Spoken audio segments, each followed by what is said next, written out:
చాలామంది ఇప్పుడు అంటున్నారు ఇరోషన్ని ఆపాలి అని అంటే బండగా కాంక్రీట్ని అక్కడ పెట్టడం, లేకపోతే ఏదో రాళ్ళు తీసుకొచ్చి నింపడం అవన్నీ చేస్తారు.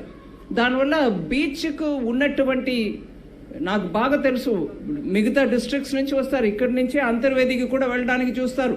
ఎంత సుందరమైన క్షేత్రం, దీన్ని పాడు చేయకూడదు, మనం ఏదో సాయిల్ ఇరోషన్ ఆపడానికి చేసే ప్రయత్నం వల్ల అని ఆ భయం నా మనసులో ఉండింది. కానీ ఆఖరికి చక్కగా మోడర్న్ వ్యవస్థ పెడుతున్నారు. దానివల్ల మనకి మన సముద్ర తీరం, దాని అందం ఏ రకంగా కూడా పాడవదు. అది ఒక ఎత్తనంటే మత్స్యకారులకి ఇప్పుడు కూడా బోటో ఇంకొకటో మనం తయారు చేసి సపోర్ట్ ఇస్తూ ఉన్నాం. దాంట్లో కూడా ఇప్పుడు కేశవ్ గారు చెప్తున్నారు, దానికి ఇంకా బోట్ ఏదైనా చేయాలంటే కూడా స్టేట్ గవర్నమెంట్ పూర్తి మద్దతు ఇస్తుంది అని.